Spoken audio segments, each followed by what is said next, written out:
कभी कभी जिंदगी में कुछ पल ऐसे होते हैं जो आपकी सोच, आपकी आत्मा और आपके डर तीनों को एक साथ झकझोर देते हैं। ऐसी ही एक रात थी, कोल्ड रूम की वो रात। अमन दिल्ली के एक बड़े होटल में हाल ही में नौकरी पर लगा था। उसका काम था किचन सपोर्ट, मतलब सब्जियां लाना, स्टोर देखना और ज़रूरत पर कोल्ड रूम से सामान निकालना। होटल का कोल्ड रूम बहुत बड़ा था, एक ठंडी गुफा जैसी जगह जिसमें -15 डिग्री तापमान पर मांस, सब्जियां और दूध जैसे सामान रखे जाते थे। अमन को ये नौकरी बहुत पसंद थी, लेकिन उसे कोल्ड रूम से एक अजीब डर लगता था। न जाने क्यों उसे लगता कि वहां कुछ है जो उसे घूर रहा है। वो इस डर को मन का वहम मानकर टालता रहा। एक दिन अमन की दोस्त रेनू ने कहा, तुम्हें पता है इस होटल के कोल्ड रूम में कभी एक बूढ़ा रसोइया बंद हो गया था। जब तक लोग उसे निकालते वो मर चुका था। कहते हैं उसकी आत्मा वहीं भटकती है। अमन हंस पड़ा। ये सब कहानियां हैं, भूत वूत कुछ नहीं होता।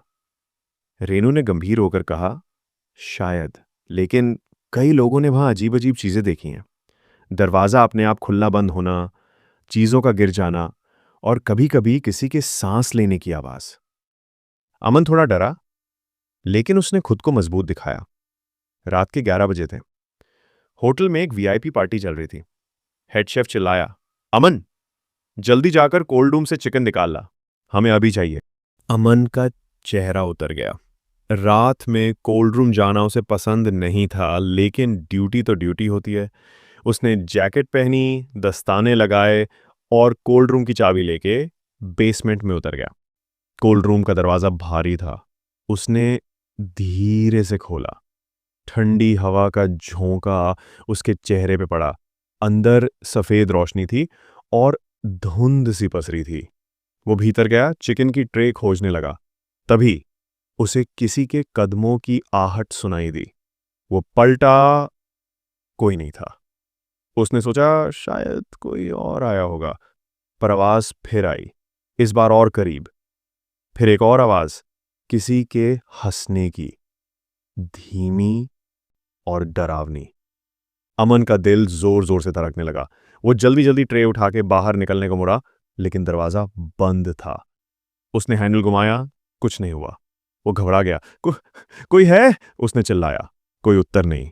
फिर उसे किसी की परछाई दिखी। सफेद कोट पहने एक अधेड़ उम्र का आदमी उसकी तरफ पीठ किए हुए। अमन डर से कांपने लगा। उसने कहा, कौन हो तुम? पर वो आकृति जैसे सुनी नहीं रही थी। अचानक वो आकृति पलटी। उसकी आंखें सफेद थीं, होठों पर भयानक मुस्कान। अमन चिल्लाया और कोल्ड रूम के कोने में भाग कर बैठ गया। ठंड और डर ने उसके शरीर को जकड़ लिया। पर तभी उस आकृति ने धीरे से कहा, तुम क्यों डरते हो मुझसे? मैंने भी कभी इस जगह के लिए काम किया था। मैं भूखा मर गया, बंद दरवाजे के पीछे। अमन की आंखों से आंसू बहने लगे। मैं सिर्फ काम करने आया था, भूत ने कहा। तुमने कभी ध्यान दिया, ये दरवाजा जब बंद होता है तो बाहर से ही खुलता है और लोग अक्सर भूल जाते हैं। अमन ने कांपते हुए कहा, क्या तुम मेरे साथ कुछ करोगे? भूत कुछ देर चुप रहा, फिर बोला, नहीं, लेकिन मैं चाहता हूं जो मेरे साथ हुआ वो किसी और के साथ ना हो। उसी पल बाहर से दरवाजे पर जोर की दस्तक हुई। अमन, अंदर हो? वो रेनू की आवाज थी। अमन ने चिल्लाकर कहा, हाँ, दरवाजा बंद हो गया है। कुछ देर की मशक्कत के बाद दरवाजा खुला। ठंडी हवा का एक झोंका बाहर निकला और साथ ही अमन दौड़ते हुए बाहर।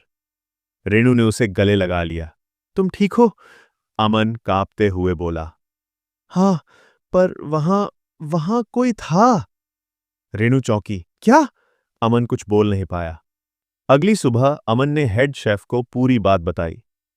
शेफ ने पहले तो हंसने की कोशिश की, लेकिन जब अमन ने दरवाजे का लॉक दिखाया, जो अंदर से खुल ही नहीं सकता था, तो उसके चेहरे की रंगत उड़ गई। होटल मैनेजमेंट ने उस दिन के बाद कोल्ड रूम में इमरजेंसी बटन और सीसीटीवी कैमरा लगवाया। कुछ दिन बाद सीसीटीवी में एक रात एक सफेद परछाई देखी गई, जो कुछ देर बाद हवा में घुल गई। अमन ने फिर कभी उस कोल्ड रूम में अकेले कदम नहीं रखा, लेकिन उसके मन में अब डर नहीं था, बल्कि एक सम्मान था उस आत्मा के लिए जो सिर्फ न्याय और ध्यान चाहती थी। वो रात जब अमन ने मौत और भूत का सामना किया, उसकी जिंदगी की दिशा बदल गई। अब वो हर किसी से कहता, अगर कोई कोल्ड रूम की बात करे तो हंसना मत। कभी कभी सबसे ठंडी जगहें सबसे गर्म चेतावनी देती हैं। अगर आपको हमारे वीडियो पसंद हैं तो प्लीज़ वीडियो को लाइक करके हमें सपोर्ट करिए और हमारे चैनल को सब्सक्राइब करके बेल आइकॉन ऑन कर लीजिए।